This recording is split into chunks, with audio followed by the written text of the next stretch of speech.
Stop! Good God, man! Almost got the cheese touch. Like a lot of you, my middle school experience was unpleasant. It was filled with bullies, social anxiety, and this constant search for acceptance. And that search led me to do things that I'm not proud of. What is wrong with you? Look at you! Ew! But through this confusing period of my life, there was a certain series that understood the difficulties of growing up. A series called... But let's back up a bit. If you haven't heard of Diary of a Wimpy Kid, ew, what are you, old? Diary of a Wimpy Kid, or DUWAC as I might say in this video, is a movie that came out in 2010 and it's based on the best books of all time with the same name. But it's not the best book of all time. Shut up, nerd. Just a fun little side story, I remember I saw this book everywhere growing up, but I had a huge aversion to it because of the title. Diary of a Wimpy Kid, why would I want that book? I'm not a wimpy kid. I totally was, by the way. It wasn't until a fateful morning when I was watching TV when I saw a trailer that spoke to my very soul. Let me just say for the record that middle school is the dumbest idea ever invented. Never before had I heard someone say the things that I was thinking aloud, but I'm glad it worked out this way because I got into the DUWAC series when I started middle school, and it was the only book I ever read during that time. I was so obsessed with it that I could recite the entire story from memory. Which book could I recite, you ask? Yes, but I'm going to be talking about Greg from the movies in this video because even I can't make a case for the book version of him. The movie follows Greg Heffley as he tries to navigate growing up while dealing with things such as middle school, his family who always seems to be against him, and his best friend Rowley who just doesn't get it. Hey, Bryce. Cute butt. Rowley, bud, you gotta keep those thoughts on the inside unless you're talking about Frank Heffley, then I would die for this man. I love you, Frank. I love... The plot sounds like a generic coming of age story, but it's anything but because this movie is relatable as... I think there's a reason why Diary of a Wimpy Kid is as big as it is today. Sure, they're funny, and Jeff Kinney has pumped out a book every year for the last decade. I don't know how this man does it. Jeff, if your publishing company is holding you hostage, put the phrase Zooey Papa in your next book. But they're also incredibly relatable. The very first couple books especially captured the average middle school experience. Me personally, what I remember most about middle school was just trying to fit in. Everything I did was in hopes of either being known as a chill guy or miraculously becoming popular like in the movies. Yo, he's eating a sandwich. He's so cool. But boy did that backfire for me. Letting you know right now, I was the weird kid. But that seems to be the general consensus for everyone's middle school experience. Middle school is the first time in our lives where we shed that carefree childhood essence and are confronted with the real world. It's confusing and scary, and all we know is that we want to belong. But we don't know how to belong yet, so we look to others to give us that security. And sometimes the cost of that security means doing the wrong thing. I made it sound sweet just now, but what I'm basically saying is that all middle schoolers are insecure jackasses like Greg. Greg is made out to be this super villain because he reminds us of ourselves during that time, and it's kind of deserved because...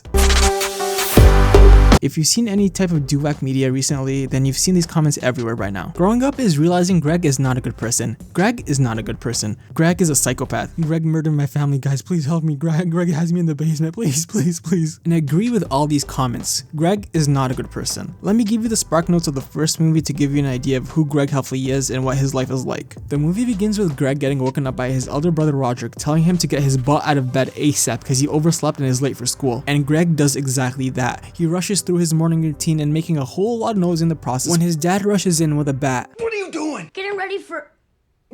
That's right, dude fell for the prank. What is he, a wimpy kid or something? His entire family is now awake and irate. Greg tries to explain that Roderick tricked him, but Roderick is in his bed all snug. Aw, how can you not like this guy? From this opening shot, we got Greg's entire family dynamic. You have Roderick, the older brother whose only job seems to be making Greg's life a living hell. Frank Heffley, the love of my life, who would die for me if I was getting robbed, and he's definitely a sane guy, not some sort of weirdo. Susan, your stereotypical mom who cares but isn't with the times, and Manny, the absolute bane of my existence. Y'all don't understand how much I hate this kid. Let me go on this route for a bit, please, because I've been holding on to this resentment for 15 years for an action he did. And for those who are thinking, oh, I'm overreacting for hating a kid, let me put you on the hate train. In the book Cabin Fever, there's this terrible snowstorm going on outside. It's cold and freezing, but luckily for Greg and his family, they're warm at home enjoying themselves when... This means the house is now freezing, and on top of that, there's no power to cook and heat the food. So for the next couple of days, everyone is cold. They're unable to sleep even with all the layers they have on. And the food is practically inedible because they can't cook it. There was a point where Greg had to eat ketchup as a meal because he couldn't swallow whatever food there was. But what are they gonna do? The power is out everywhere, right? Wrong. This devil incarnate went down to the fuse box and turned off the power to the entire house except his room. So for the last couple of days, the Heffley family were on the brink of death while the sociopath was living it up in his room. Why'd he do it, you ask? Because because no one taught him how to tie his shoes. And I'm not even making a joke or anything, this is the actual reason. And the absolute worst part of it all is that he didn't get in any kind of trouble whatsoever because he's only twee.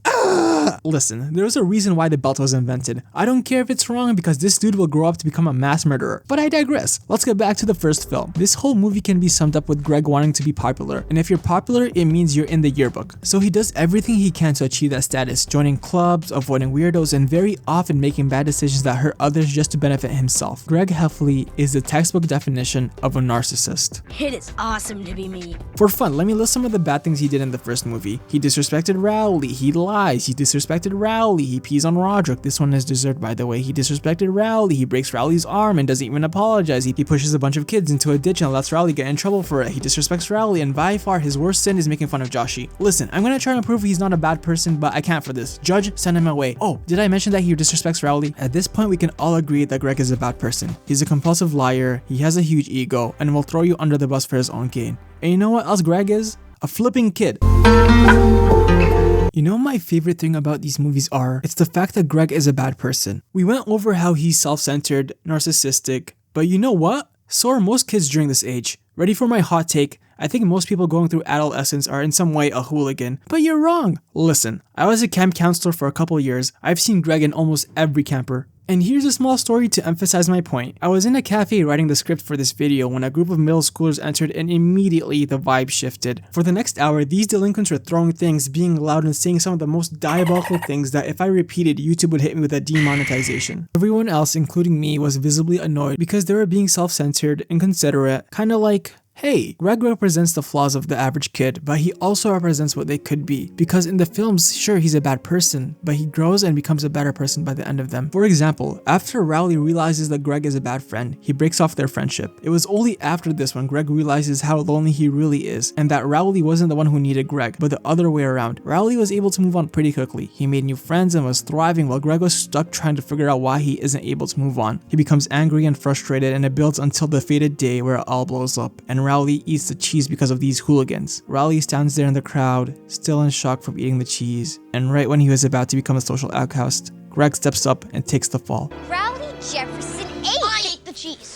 I think this action often goes over people's heads because the movie ends pretty much after this scene, but this is the first step for Greg in his journey to becoming a better person. This action of Greg taking the fall goes against everything Greg has done till this point. Greg's actions have been exclusively done to be liked by others. Everything from the way he spoke to the way he dressed was so he can be accepted. So why the heck did he commit social suicide? It's because he realizes that his actions towards Rowley were wrong. He was disrespectful and criticized Rowley for every single thing he did. And I would like to think that he didn't want Rowley to go through the same pains of being an outcast like he went through. So taking the fall was Greg making amends for his actions. It was Greg Heffley growing up. There's this discourse online that you can't make a mistake. You have to be perfect, and if you mess up, you best sure be punished for it. And I genuinely hate that expectation because it's impossible. There's this really great quote from the third movie, Dog Days, that Daddy Frank says, and it always stuck with me. A man who never made a mistake never made anything. The trick is to be responsible and to learn from your mistakes. That's what it means to grow up. If you don't make a mistake, how will you know what you're doing is wrong? You're so smart, Frank. Learning and growing, that's what it means to be a good person. Recognizing that your actions were wrong and that they need to be changed. And Greg does exactly that throughout this trilogy. And you can see the growth with each passing film. Greg learns to be a better friend in the first movie and is a better friend in the next two films. Greg learns to be a better brother in Roderick Rules and is a better brother in the last film. And Dog Days, the last movie, is so flipping good, you guys, but it's often forgotten because the first two movies are flawless. But I'm here to give it some love because it's the culmination of everything these movies have been pushing for. What it means to grow up. To keep it brief, in Dog Days, Greg is on thin ice because his dad is tired of his antics, and if Greg continues to mess up, he'll be sent to military school. Throughout the movie, he keeps breaking that ice, and at the climax, Greg pranks this bully camp leader, but it doesn't go as planned. Greg and his friends get caught, and when confronted, Greg does something he doesn't normally do. He tells the truth willingly, even though he fully knows that the truth will only send him to military school. I did it. Dad, it was my idea, and I can't let them take the fall from me. He could have easily lied. He had every reason to. But Greg didn't. He told the truth because it was the right thing to do. And I love this scene so much because for me, it cements that Greg is not a bad person. Listen, you're gonna make a mistake. You're gonna hurt yourself and others in the process of living. That's just life. But just because you're a villain in someone else's story doesn't mean you're a bad person. Learning from your mistakes and doing better. That's the essence of growing up.